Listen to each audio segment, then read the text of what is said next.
ओम श्री गणेशाय नम नमस्कार बंधुगण आपण मानकु आम यूट्यूब चैनल को बहुत बहुत स्वागत।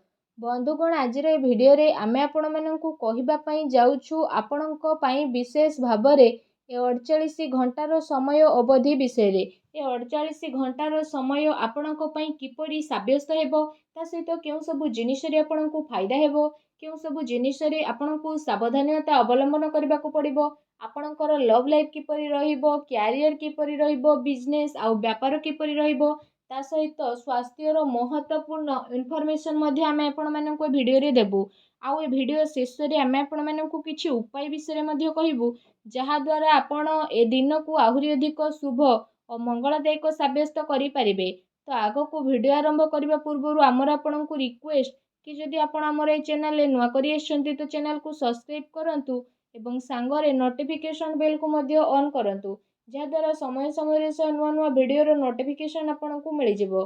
तो आसंतु सर्वप्रथम जानिबा किपरि रहिबो आपणको पई विशेष भाव में 48 घंटार समय अवधि जदि सबुठार प्रथमे कहिबा कि कोन आपणको पई ए दिन रे विशेष भाव में पॉजिटिव रहिबा को जाउछि जदि कहिबा तो फ्रेंड्स ए दिन आपणको पई बहुत ही भल और शुभदायक रहिबो।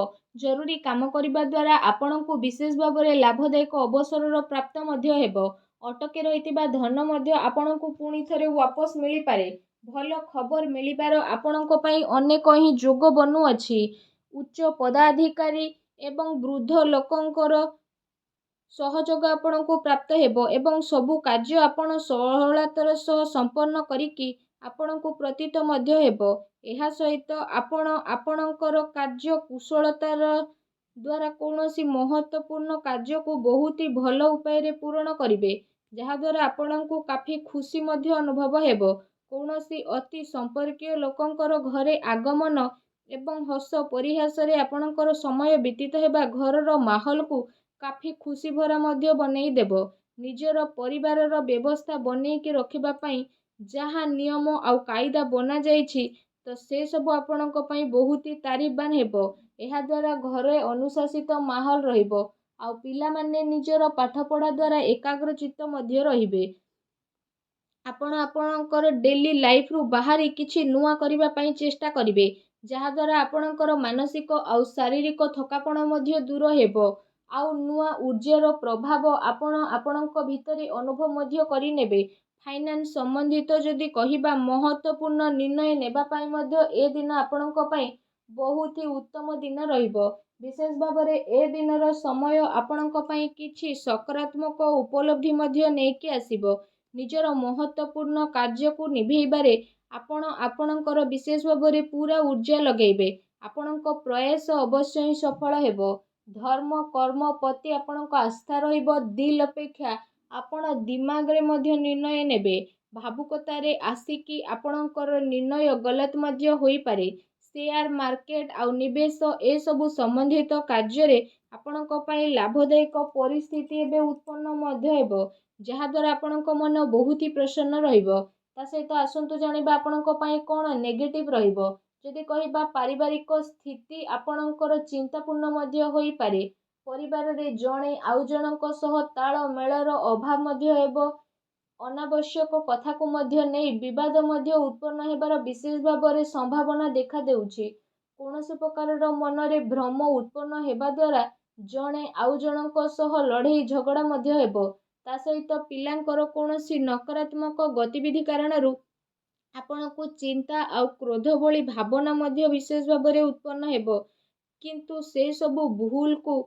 आपण ठीक करबा पई विशेष रूप से चेष्टा करंतु एहा द्वारा आपणक स्थिति रे शीघ्र ही सुधारता देखिबा को मिलिबो ता सहित आपण काहा ऊपर विश्वास करिबा पूर्वरु सबु स्थिति ऊपर भल भाव में विचार विमर्श करि नियंतु आपणकर भावुकता आउ उदारतार लोक माने फायदा मध्य उठेई पारंती फ्रेंड्स को सहित अधिक मेल मेलाप केवल आपणकर समय बर्बादी करदेव तेणु ध्यान रखंतु कौनसी निर्णय को नेबारे बहुत अधिक समय लगेबा हाथ रे आसीतिबा उपलब्धि को दूर मध्य करि पारे निजर बाणी आउ जिद्दी स्वभाव को आपण नियंत्रित रखंतु मामु घर पक्षों द्वारा कौनसी प्रकार भूल बुझामणा मध्य आपणकर होई पारे आपणकर प्रतिद्वंदी आपणक विषय रे କିଛି ଭୁଲ ଆଖୁଆ ମଧ୍ୟ ଫେଲେଇ ପାରନ୍ତି, ଯେଉଁ କାରଣ ପାଇଁ ପଡ଼ୋଶୀ ଫ୍ରେଣ୍ଡସ୍ଙ୍କ ସହିତ ଆପଣଙ୍କର ସମ୍ବନ୍ଧ ମଧ୍ୟ ଖରାପ ହେବ। କୌଣସି ବି ପରିସ୍ଥିତିକୁ ଆପଣ ଶାନ୍ତିପୂର୍ଣ୍ଣ ରୂପରେ ବୁଝାନ୍ତୁ। କ୍ରୋଧ କରିବା ସମସ୍ୟାକୁ ଆହୁରି ଅଧିକ ବଢ଼ିଦେବ। ତ ସେଥିପାଇଁ ନିଜର କ୍ରୋଧ ଉପରେ ସଂଯମତା ରଖନ୍ତୁ। ଏହା ସହିତ କୌଣସି ବି କାମ କରିବା ପୂର୍ବରୁ ତା ଉପରେ ଗମ୍ଭୀରତାର ସହ ଭାବି ଚିନ୍ତି କାମ କରିବା ଅତି ଆବଶ୍ୟକତା ରହିଛି। କୌଣସି ବାହାର ବ୍ୟକ୍ତି ଜଳନ ଭାବନାରେ ଆପଣଙ୍କ ଉପରେ ବଦନାମୀ ବା ଆରୋପର ସ୍ଥିତି ମଧ୍ୟ ଉତ୍ପନ୍ନ କରିପାରେ, ତେଣୁ ଆପଣ ସାବଧାନ ରୁହନ୍ତୁ। ଯଦି ଆପଣଙ୍କର ଲଭ୍ ଲାଇଫ୍ ବିଷୟରେ ଆମେ କହିବା, ତ ଏ ଦିନ ଆପଣଙ୍କର ଜୀବନ ସାଥୀ ଆପଣଙ୍କୁ ସବୁ କାର୍ଯ୍ୟରେ ସାହାଯ୍ୟ ସହଯୋଗ ପ୍ରଦାନ କରିବେ ଆଉ ସବୁ କଥା ଆପଣଙ୍କର ଶୁଣିବେ, ଯାହାଦ୍ୱାରା ଆପଣଙ୍କ ସମ୍ପର୍କରେ ସକାରାତ୍ମକ ପରିବର୍ତ୍ତନ ଆସିବ। ଆପଣଙ୍କ ପ୍ରେମ ଜୀବନରେ ଚାଲି ଆସୁଥିବା ସମସ୍ୟା ଏବେ ଆପେ ଆପେ ସମାପ୍ତ ମଧ୍ୟ ହୋଇଯିବ। ଆଉ ଜୀବନ ସାଥୀଙ୍କର ସକାରାତ୍ମକ ସହଯୋଗ ଆପଣଙ୍କୁ ଆତ୍ମବଳ ଆଉ ଆତ୍ମବିଶ୍ୱାସ ପ୍ରଦାନ କରିବ। ଆପୋଷିକ ସମ୍ବନ୍ଧରେ ଆହୁରି ଅଧିକ ଘନିଷ୍ଠତା ଦେଖିବାକୁ ମିଳିବ। ପିଲାଙ୍କର କିଲକାରୀ ସମ୍ବନ୍ଧିତ ସୂଚନା ମିଳିବା କାରଣରୁ ପ୍ରସନ୍ନତାପୂର୍ବକ ଘରେ ବାତାବରଣ ରହିବ ଏବଂ ପ୍ରେମ ସମ୍ବନ୍ଧରେ ଆହୁରି ଅଧିକ ଗମ୍ଭୀରତା ଦେଖିବାକୁ ମିଳିବ। ବୈବାହିକ ସମ୍ବନ୍ଧ ଠିକ୍ ରହିବ ଆଉ ପାରିବାରିକ ମାହୋଲ ଖୁସି ଭରା ରହିବ। କୌଣସି ପୁରୁଣା ମିତ୍ରଙ୍କ ଦ୍ୱାରା ମିଳିବା କାରଣରୁ ଯାତ୍ରା ସୁଖଦପୂର୍ଣ୍ଣ ରହିବ। ତା ସହିତ ଏ ଦିନ ଆପଣଙ୍କ ପ୍ରେମ ଜୀବନ ପାଇଁ ବହୁତ ହି ଭଲ ଦିନ ମଧ୍ୟ ରହିବ। ଏ ଦିନର ଆପଣଙ୍କୁ ଅବଶ୍ୟ ହିଁ ଲାଭ ଉଠାଇବାର ଅଛି। ଆସନ୍ତୁ ଜାଣିବା ଆପଣଙ୍କ ବ୍ୟବସାୟ ଆଉ କ୍ୟାରିୟର କିପରି ରହିବ। ଯଦି କହିବା କାର୍ଯ୍ୟ କ୍ଷେତ୍ରରେ ଆପଣଙ୍କର ଅତି ଆବଶ୍ୟକତା ରହିଛି, କାରଣ ଟିକେ ବି ଭୁଲ ବୁଝାମଣା କାରଣରୁ ମହତ୍ତ୍ୱପୂର୍ଣ୍ଣ ଅର୍ଡର ଆପଣଙ୍କ ହାତରୁ ବାହାରି ଯାଇପାରେ।